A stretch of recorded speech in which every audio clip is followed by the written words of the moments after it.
Në lajme ndër të tjera do të ndiqni. Vendimi politik i opozitës jo parlamentare shqiptare për të mos propozuar komisioner zgjedhor nuk bllokon zhvillimin e zgjedhjeve lokale të 30 qershorit. Ura e Drakodit dhe ura e Lekli në Tepelen paraqesin rrezikshmëri, ARSH Gjirokastër gjendet në fazë projektimi për shmangjen e problematikës. Ka nisur freskimi i sinjalistikës rrugore në segmentet problematike Gjirokastër Katavije për shmangjen e aksidenteve do të vendosen sinjalistik dhe në aksin Gjirokastër Përmet.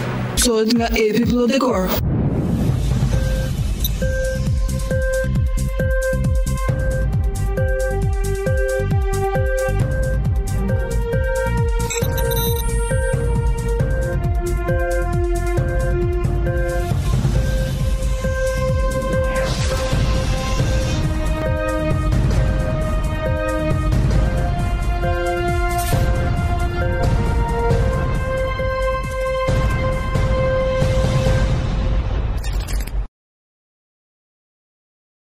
Ju përshëndes shikues të televizionit Kanal 7, jeni duke ndjekur edicionin informativ.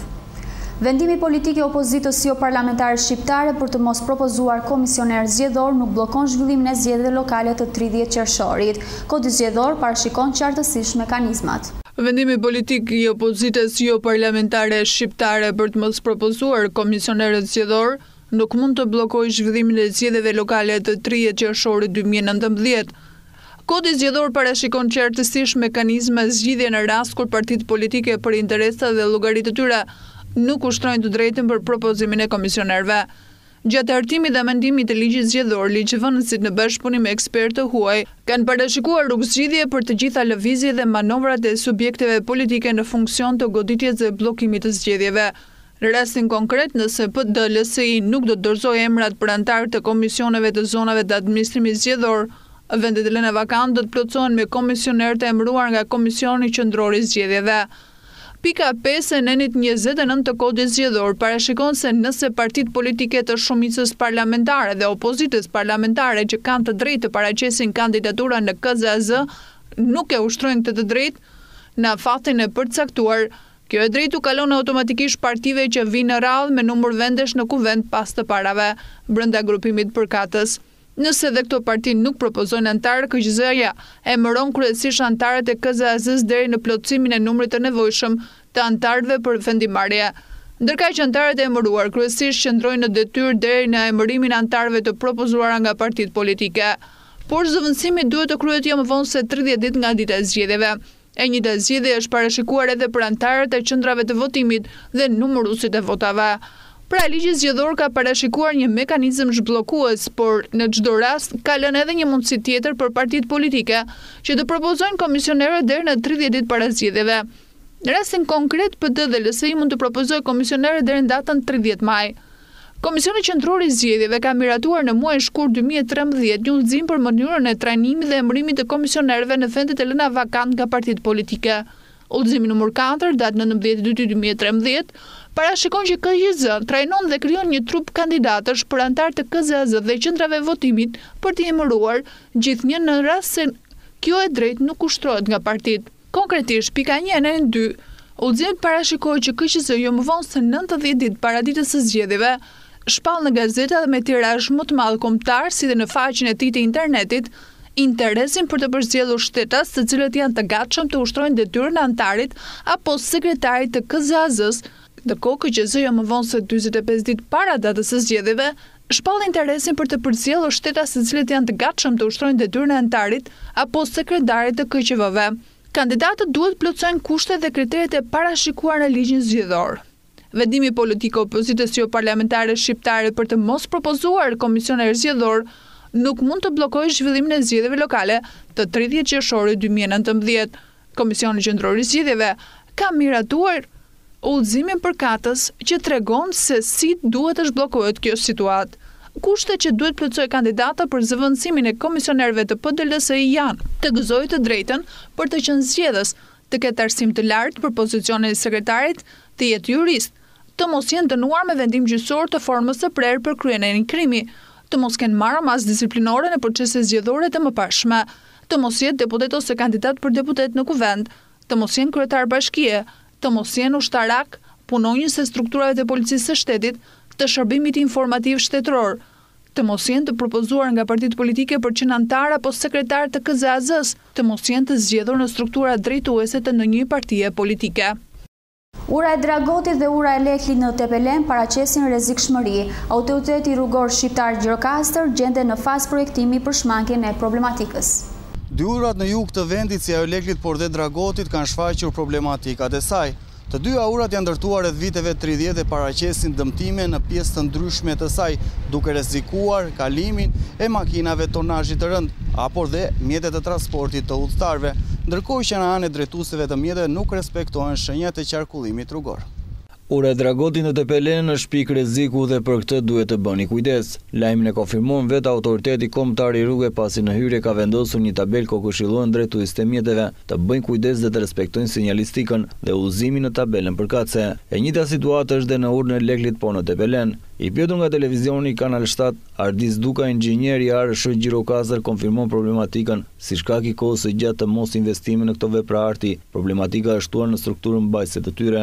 Lajmi vetëm në këtë fakt është se ka nisur procedura projektim për të nisur investimin në këto ura, por një datë precize për nisjen e punime nuk mund të thuhet. Shqipëria është një vend ku rreth 70% e urave të vendit kanë kaluar në moshën 50 deri në 70 vjeçare, që do të thotë se kanë hyrë në fazën e tyre të riskut. Siç janë vënë djeni ditët e fundit është bërë një relacion nga ana e të gjithë nga specialistët e autoritetit rrugor shqiptar për të evidentuar të gjitha problematikat në urat në inventar. Konkretisht një nga urat problematike është edhe ura e Leklit dhe ura e Dragotit për shkak të kohës të madhe që kanë në përdorim por në anë e autoritetit rrugor shqiptar është parashikuar një studim projektim për të dyja këto ura për t'i dubluar dhe për të ndërtuar dy ura. Kur pritet ndërhyrja? Për një kohë të shkurtër besoj se do mbaroj faza e projektimit e procedurave të prokurimit për fazën e projektimit. Në hyrjet të dy urave, të urës të Leklit dhe urës të Dragotit, në anë e autoritetit rrugor shqiptar janë vendosur tabela kufizuese tonazhi, gjithashtu dhe në urën e Dragotit janë vendosur sinjalistika mënyrës të përdorimit të kësaj ure. Tonazhi maksimal i lejuar është 20 ton, po në këto ura kalojnë edhe automjetet mbi këtij tonazhi, gjë që bëjnë të rrezikohet dhe më shumë përdorimi i urës. Gjithashtu i bëj thirrje përdoruesve të këtyre urave që të respektojnë sinjalistikën në hyrje dhe në dalje të tyre. Problematika dhe inspektimi i gjendjeve të ura në të gjithë vendin startoi pas tragjedisë së Italisë ku një urë u shemb. Vetëm 2 ditë më parë u bë publike një raport mbi gjendjen e urave në vend dhe konstatua se 30 ura janë në gjendje të rrezikshme konkretisht. Në raportin e prezantuar në tryezën teknike është evidentuar fakti se aktualisht në rrjetin e rrugëve kombëtare administrohen nga ARSH ka 652 ura, si dhe 20 ura të tjera që po përfundohen dhe ka nisur procesi i marrjes në dorëzim. Nga inspektimi i këtyre në terren ka rezultuar se 30 ura janë në probleme të rënda, prej të cilave 21 ura në veri të vendit dhe 9 ura në Shqipërinë e Mesme dhe në Jug. Sipas ekspertëve, zona veriore ka pasur më shumë probleme për shkak të kushtet atmosferike dhe pse është zona e cila ka përballëruar një ngarkesë shumë të lartë transportit të mjeteve të rënda ndër vite. Ajo është mjaft e rrezikshme se është ndërtuar që në kohën e Italisë, por është kemza poshtme është shkatëruar plotësisht, është gati në terren. Prandaj duhet masa sa më shpejt për ta rregulluar. A ndjeni të rrezikuar ju? Shumë të rrezikuar ndjemi tek urë kur kalojmë. Ka nisur rifreskimi i sinjalistikës rrugore në segmentet problematike Gjirokastër Kakavije. Për shmangjen e aksidenteve do të vendosen sinjalistik dhe në aksin Gjirokastër Përmet. Aksidentet në aksin Gjirokastër Kakavije janë kthyer si një ritual i zakonshëm, pasi gati çdo muaj numërohen rastet të aksidenteve rrugore dhe shpeshherë fatale. Një nga shkaqet e aksidenteve mbetet mungesa e sinjalistikës rrugore dhe për këtë arsye ARSH Gjirokastër bën me dije se ka ndërhyrë me sinjalistikë rrugore vertikale, kryesisht nga ura e Lumit në pjesën e poshtme të qytetit të Gurë deri në kthesën e Lazaratit, për të përfunduar deri në pjesën fundore të këtij segmenti në Kakavije. Ardis Duka, inxhinier i ARSH Gjirokastër, thotë se me sinjalistikën përkatëse do të ndërhyhet edhe në segmentin Gjirokastër Përmet. Autoriteti rrugor shqiptar, së bashku me specialistë të sigurisë rrugore, ka bërë një studim për të gjitha pikat problematike të cilat janë bërë aksidentin në qarkun e Gjirokastrës. Në anë e autoritetit rrugor shqiptar është bërë rehabilitimi total i sinjalistikës nga postobloku deri në kthesën e Lazaratit. Gjithashtu është rifreskuar sinjalistika horizontale dhe vertikale në aksin nga kthesa e Lazaratit deri në Kakavije. Gjithashtu në planet e autoritetit rrugor shqiptar është edhe nduriria totale në sinjalistikën nga përmeti në drejtim të 3 urave. Njëra zonat problematike të cilat është paraqitur me aksidente kohët e fundit ka ndodhur në aksin nga postobloku në drejtim të urës të lumit në Gjirokastër, pjesë e aksit Gjirokastër-Kakavije, ku ka ndodhur një aksident pasi aksi rrugor interferohet me zona të banuara siç janë disa shkolla dhe një fushë sporti. Në këtë aks mendohet të vendosen disa kufizur shpejtësie që të bëjnë të mundur dhe pengimin e ndodhjes të aksidenteve. Theksojmë faktin që ky aks rrugor ka të plotësuar sinjalistikën si horizontale si vertikale, por duke qenë me shumë fluks, sepse tër fluksi nacional Gjirokastër-Kakavije kalon në atë segment. Sipas shifrave të bëra publike nga Instat, në muajin janar 2019 numërohen 104 aksidente rrugore, nga 134 aksidente të ndodhur në janar të vitit 2018, duke ulur me 22.4% krahasuar me të njëjtën periudhë të një viti më parë. Megjithatë, vendi ynë vijon të mbartë shifra të frikshme të numrit të aksidenteve në raport me popullsinë, duke u cilësuar si problematika kryesore që po ju merr jetën shqiptarëve. Përqendrohemi në këto momente në zhvillimet më të fundit që vijnë nga rajoni dhe bota.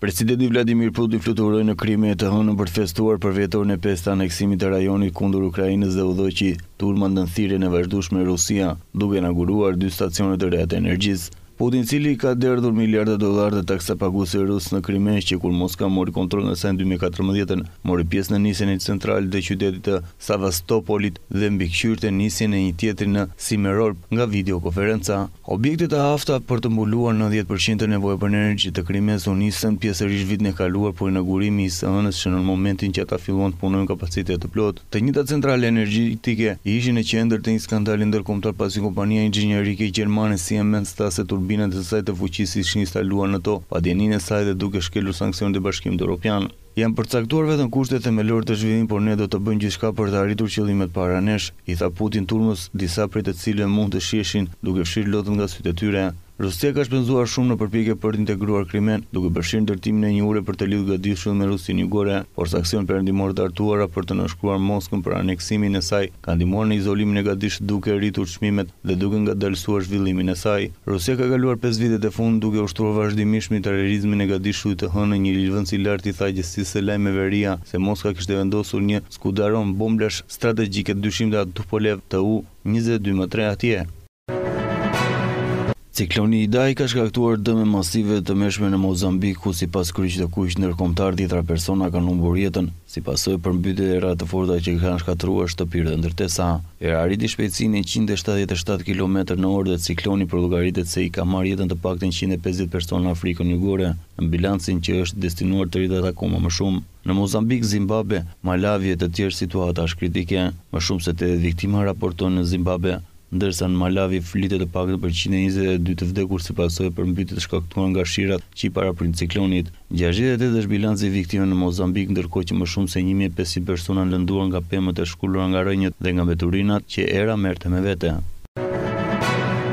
3 persona kanë mbetur të vrarë pas të shënën në tramvaj në qytetin holandez të Utrechtit dhe bilanci është konfirmuar nga kryebashkiaku i qytetit. Në këtë moment ne mund të konfirmojmë 3 viktima dhe 9 të plagosur. 3 prej tyre në gjendje kritike, tha ai. Policia po kërkon për një 37 vjeçar turk, Gormen Taniz, i lindur në Turqi dhe ka paremëruar njerëz të mos i afrohen. Shkollat të mbyllura, siguria është rritur ndërsa policia antiterrorizme po punon për të gjetur agresorin. Ne përjashtojmë motivin terrorist, tha koordinatori antiterrorizmi në Holland, Pieter Japan Azenberg. Sipas tij ka ende shumë pike mbi ngjarjen, por po punohet për ta zgjidhur atë.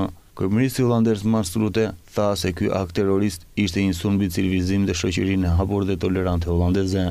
Niveli i alarmit në Utrecht është rritur në një maksimal prej 18 orësh në vijim. Agjencia e lajmeve AFP ka publikuar imazh dhe një aksion të policisë në zonën ku dyshohet se mund të jetë fshehur autori i sulmit. Holanda në fakt është kursyer nga lloji i sulmeve që janë regjistruar nga fqinjtë e saj europian vitet e kaluar, por ka pasur një sër alarmësi të qoftë. Në qytetin Utrecht, që është i 4-ti më i madh në Holland me një popullat prej 340.000 banorësh, niveli i krimit dhe vrasjeve me armë zjarri janë shumë të rralla. Qeveria në Zeland në mbështeti në parë ndryshimin e ligjit të armët, të cilët kryeministja Aciden në Arden i deklaroi më njëherë pas masakrës në 2 xhami të Kirissutit. Arden shpjegoi detajet mbi reformën do të bëhen publike deri në 25 mars. Kjo do të thotë se 10 ditë pas këtij akti të mëshëm terrorist, neve do na duhet të njoftojmë reformat që besoj se do ta bëjmë më të sigurt komunitetin tonë. Kemë marrë një vendim si kabinet, mbi këtë jemi të gjithë të bashkuar, tha Arden. Shefi i ekzekutivit po gjithashtu se timi i nisur mbi ngjarjen e rëndë do të shkojnë të gjitha shkaqet që quhen drejt saj, me shpresën se të dërgojnë gjithashtu se çfarë mund të ishte bërë ndryshe. 9 persona janë në spital në gjendje kritike për jetën, ndërsa mbi australianin Bernton Tarnet u ngrit akuza për vrasjen para mendim. Policia thotë se 28 vjeçari ka përdorur armët e tipit ushtarak për sulmin, të cilat për më tepër ishin modifikuar përpara ngjarjes me qëllim që të bëshin sa më vdekjepruese. Ai kishte licencë për armbajtje dhe për këtë e ka marrë në nëntorin e vitit 2017, ndërsa zotron të pesarëm. Shoqata e policisë së Zelandës së Re, sipas raporte në mediat vendse, ka kërkuar ndalimin e armëve gjysmë automatike. Ka pas disa përpjekje të mëparshme për ashpërsimin e ligjit të armëve në vend, por ato kanë dështuar për shkak të lobimit të fuqishëm të armëve, si dhe kulturës mjaft të përhapur të gjuetisë. Duke lënë pas zhvillimet nga rajoni dhe bota, vijojmë sërish me informacione në vend. Shqiptarët vitet e fundit po pushtojnë Europën për numrin e lartë të azil kërkuesve, të gjithë duan të ikin. Tendenca e shqiptarëve për të emigruar drejt vendeve të Bashkimit Evropian është gjithnjë në rritje. Ndërkohë vitet e fundit, flukset e kërkesave për azil në shtetin francez kanë qenë në rritje, kjo për shkak të shanseve më të larta për të pranuar kërkesa, në krahasim me vendet të tjera të Bashkimit Evropian. Vetëm gjatë 2018-s numri i azil kërkuesve në Francë ishte 8280, nga rreth 19000 aplikime që ishin bërë në të gjithë Bashkimin Evropian për atë vit, sipas të dhënave të raportuara nga Eurostat.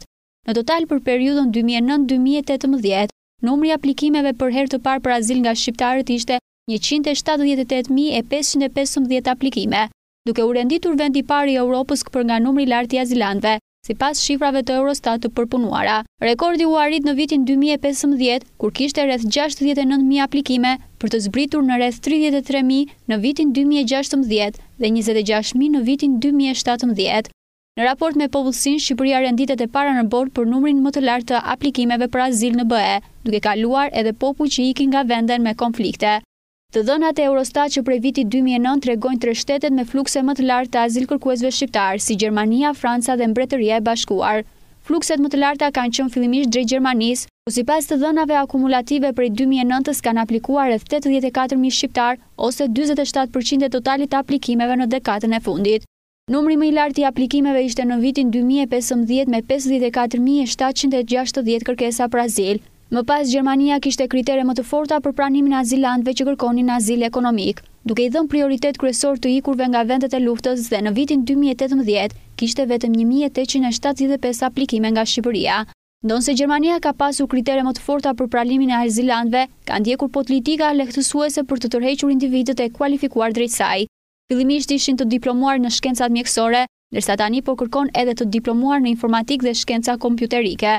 Rreth 41.000 shqiptar kanë aplikuar për azil në Francë që prej 2009-s, duke u renditur vendi i dytë pas Gjermanisë me numrin më të lartë të azil kërkuesve, ose 23% e totalit të aplikimeve në dekadën e fundit. Aplikimet janë rritur vitet e fundit duke u bërë dhe vendi më i preferuar për të aplikuar si azilant për shkak të lehtësirave që ofronte shteti francez, sidomos për familjet me fëmijë të vegjël. Aplikime në Mbretërinë e Bashkuar kanë dukshëm diferencë mes Gjermanisë dhe Francës. Prej 2009-s aty aplikuan rreth 13.600 shqiptar, rreth 8% e totalit të aplikimeve. Greqia është e katërta në renditje, ku në 10 vitet e fundit ka pasur rreth 9.500 aplikime, pas saj e ndjekur nga Suedia me rreth 9.245. Tendenca ka qenë në rritje edhe në vendet e Brukselit. Në Holland, Belgjik dhe Luksemburg së bashku, numri aplikimeve i tejkalon 10.000. Në krahasim me vendet e tjera, azilantët në Itali përbojnë vetëm 2% të totalit të aplikimeve në dekadën e fundit. Komuniteti i emigrantëve shqiptar në Itali është i dyti më i madh atje dhe të ikurishtas kanë më lehtësi për të gjetur një vend për të qëndruar dhe për të kërkuar punë. Edhe në vendet skandinave, azilantët nuk i kalonin 2500 aplikime. Të dhënat e tjera po të Eurostat tregojnë se pavarësisht aplikimeve të larta, vendimet që merren për azil kërkuesi shqiptar janë shumë të ulta, më pak se 1000 në vit. Shqipëria konsiderohet si vend i sigurt dhe azilantët e saj nuk shihen me shumë prioritet. Vijojmë këto momente me parashikimin e motit. Grafika na prezanton parashikimin e motit për 3 ditët në vijim.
channel7gjirokastër.online, faqja e zërit ton të përbashkët.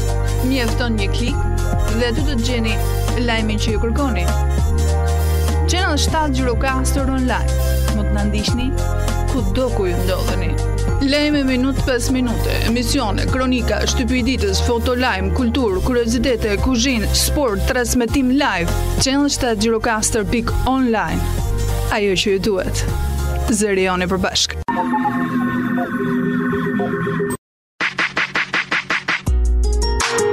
Me parashikimin e motit e kemi mbyllur dhe këtë edicion informativ. Unë ju falenderoj për vëmendjen tuaj, bashkë me u pafshim.